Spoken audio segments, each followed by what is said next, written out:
Hey guys, what is up? AwesomeTheSauce here. Hope you guys are having a great day. And today we're going to be talking about all the new life spells that they added in the most recent update in Wizard101. There's rank 1 through 6 spells that they added. They added new ramps and gambit spells, and they added new shadow spells. I thought I'd talk about what each of them do because they have some weird card text that a lot of people are having trouble with. Let's get right into the rank 1 spell. So almost like every single rank 1 spell, they made Imp very, very situational. And honestly, I feel like this is somewhat of a rule now. I guess these rank 1 spells aren't too crazy. What it basically does is it does what Leprechaun used to do. It hits and then it detonates for 1 pip. But what it detonates is a heal, meaning you'll get the full value of a heal immediately instead of over time. This could be comboed with spells like Pigsy, for example, Regenerate. There's all kinds of examples of new spells that you could use for healing over times. However, this doesn't add any heals to it. It just makes it immediate. So I don't really know how good this is. Like, honestly, in a lot of situations, instead of using that pip, you'd maybe want to brace, you'd want to shield, and you'd want to heal more. Leprechaun is where it gets a little interesting. This spell, it hits, it clears a trap, and then it replaces the trap that you clear for 320 healing over 5 rounds, all for just 2 pip. I really, really like this spell because I think it's a really good example of a spell that you can use to counter traps while also setting up something of your own. The next spell is Nature's Wrath. Now, like all of the 3-pip spells, this has the ability to completely set up a gambit, but the gambit that this could set up is actually interesting because it's the Blade Gambit. So what this card basically is saying is that it gives you a little bit of damage, right? It hits, and then it reads the opponent for overtimes on them. And depending on how much damage overtimes you have, this could do some seriously different things. If you have 1 damage overtime on them, then you can get 1 30 blade and 1 heal blade. And if they have 2, then you can get 2 30 blades and 2 heal blades. Now, obviously, when it comes to healing, this is obviously just going to be a really, really good spell. But also, in my opinion, the spell is kind of good if you're trying to get multiple overtimes on your opponent. Considering Elf can clear a shield, and then it can also set up double overtimes, there's a very, very easy combo that you can do with Fire Mastery. And then you automatically set up a Primal Oni, which does 1300 damage, and it clears 4 blades, but you have the 4 blades with 2 OTs on. Or you could just heal and do what Life Wizards do best and just do some solid hits. So yeah, it's a little bit situational, obviously, because 2 overtimes, other than Fire Elf, I don't really see an easy way to set this up. However, I do like this move a lot because it really strengthens the whole idea of life being overtimes and heal overtime. Is this going to be meta? Time will tell. A lot of people do have blade counters. You have to be ready to pivot from someone countering your blades to something else, and that's not so easy. So who knows? This could be more of a risk than a reward. It might be better with 1 overtime than 2 overtimes just to use the blade and the heal blade. Seraph is absolutely doo-doo butter. I'm gonna be honest, it's so weak. It's like there's barely anything to write home about on this. For a 4-pip spell, it's become a conditional. It does extra damage the more heal overtimes you have on you. And yeah, I see what they're doing. If you have 2 heal overtimes, it adds 260 damage,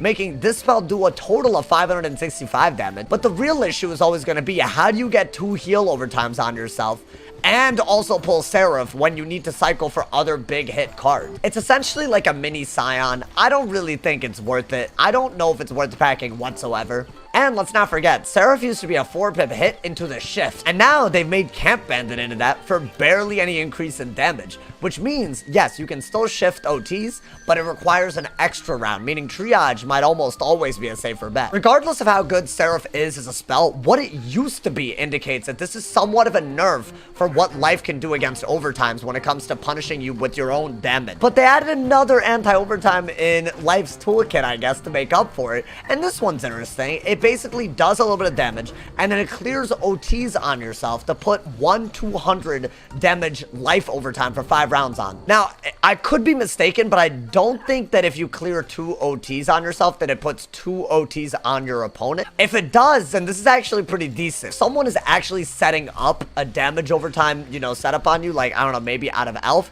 then this could be kind of cool. It kind of makes their own damage overtime setup into your damage overtime setup. But for 5 pips and that little damage, it's very, very costly. I think the success of the spell is going to really be determined by how many schools default on doing overtime gambit. And finally, the biggest W of a spell by far, it's Centaur. This is the best trap counter I've ever seen any spell get. So basically the way this spell works, it does 575 damage right off the bat, and then it basically clears up to 3 traps on you for up to 3 blades on you. Now, these are universal blades, which I guess it doesn't make a big difference, but you'll see why it makes a difference when we talk about the ramps. But yeah, if someone's trap stacking you, this is a great way to stack up blades with your normal trap counters, and it is a very, very decent bit of damage. I think especially with Colossus being such a good spell right now, and Betrayal being such a good spell, spells like this are extremely useful. Like, they're useful across the board, across multiple playstyles. But there's other changes, and this is where I think life really got nice. Now, let's talk about the overtime gambits before we get into the really juicy stuff. None of them have changed really that much.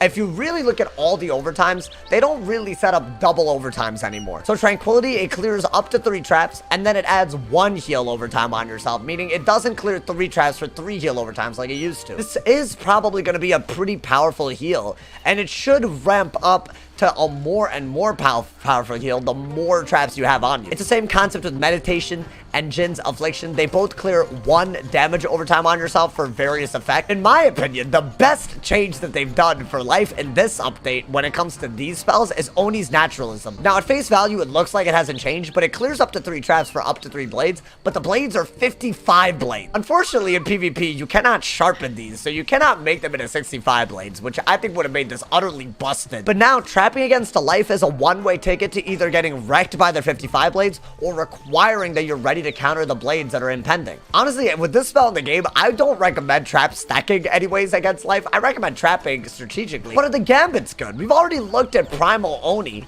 It's decent. Obviously, 1300 damage isn't anything small.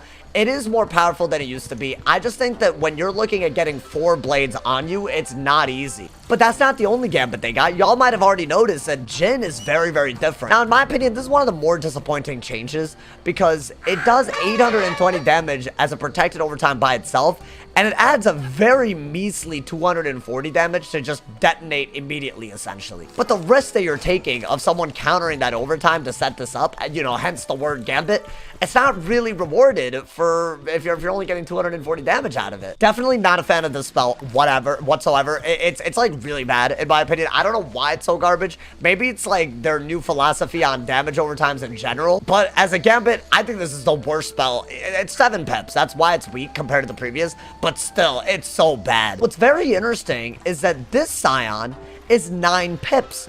And no other Scion in the game right now, to my knowledge, is 9 pips. I think they made an exception for this because PvE Scion is so different than PvP Scion, but I also thought that it was a little weird that some of the rules that they use to lower the pip cost of other spells didn't apply to Scions, but it does apply to this. It is very interesting, but it's a very powerful spell, y'all. It does 1400 damage if you have 2 heal overtimes on yourself, and now it's only 9 pip. There are spells that remove heal overtimes, though, so you do have to be careful. I think Storm and Life using heal overtimes like this is going to make anti-heal overtimes very meta. But I definitely recommend this, considering that Sprite is now 4 rounds is another change that they've done, and considering that there are so many hits now that actually do heal overtimes as a result, it's actually easier to set this up than you would have thought. The other changes that they did were not actually small either. Hungry Caterpillar doesn't give an absorb anymore, it gives a heal overtime. You might think this is a nerf because the absorb was higher than the 550 heal overtime, but 1, it's protected so it's not stealable, and 2, I think the really big deal about this is that it scales with your healing. With outgoing pins, it's not uncommon to have 90% outgoing, meaning with the scaling of either your buffs or your stats, this is gonna do way over the 800 absorb that you would have gotten anyways, and it's not stealable. And because this is a heal overtime, it also helps combo with Scion of Life super easily. The other big stat change is that Grenadier is no longer a pacify, which, I mean, it kind of makes sense. You know, minions never really fit in with life, but it's such a weird mechanic. It's supposed to hit, and then it detonates both overtimes and heal overtimes on yourself. So yeah, you can combo it, I guess, with heals. Again, my philosophy on detonates is that they're not really that useful, especially the detonate heal one. Could be wrong on this. Maybe the meta will shift. It's like basically a more expensive imp when I could just be healing with the same 5 pips. I don't know why I would ever use this. And finally, the AoEs also got a little bit of a change for the shads. Lord of Jungle is actually not terrible. It's still an AoE, but it hits and then adds 2 blades, just like Luminous. Now, I would not do this over Luminous any day of the week because of the shad, and there's no reason to pack AoEs because minions aren't in PvP, But when minions become meta, both of these spells could become meta. Wings of Fate seem to have gotten a slight buff when it comes to damage as well. It's just equally damage and equally heal now. But both of these without minions on the field are a little underwhelming. I like the mechanics of both, right? One of them's a heal, one of them's a blade. It fits into what Life is doing right now. Now, what's fun about Life is that they actually got another change, which I think a lot of people don't even know happened. Regenerate got a massive buff. We're talking about a 50 to 100 damage heal, and it's protected on a Regenerate. I don't know what they're doing with this. I'm just gonna keep it a bug. This seems really powerful, and I think that you can Jade with this, but I could be wrong. But essentially, right, with this being 5 rounds and Sprite, they added this change for 4 rounds. It's a lot easier to set this up while actually healing or actually hitting as well. I think with all of these 5-round protected overtimes, you can use Goat Monk, you could use Hungry, you could use Sprite, and you can use Regenerate, all to set up what is now a 9-pip double damage gambit. Life is officially able to do what Life is supposed to do, which is heal. We'll see how OP it gets. I've been having a lot of fun on it, and I've actually had really close games where people actually pack Doom and Glooms, Infections, Threefold Fevers. It's not a guaranteed win by any means. I do think they have it easier than other schools right now, though. Let me know what you guys think of all the changes. Are there any that you think are useless, or are there anything that you think are OP? As always, I'd love to hear all of y'all's opinions in the comments. I'll be reading every single one of them. If somebody hasn't told you you're awesome today, they're doing something wrong. I'll see y'all soon. Stay awesome, and yeah, yo.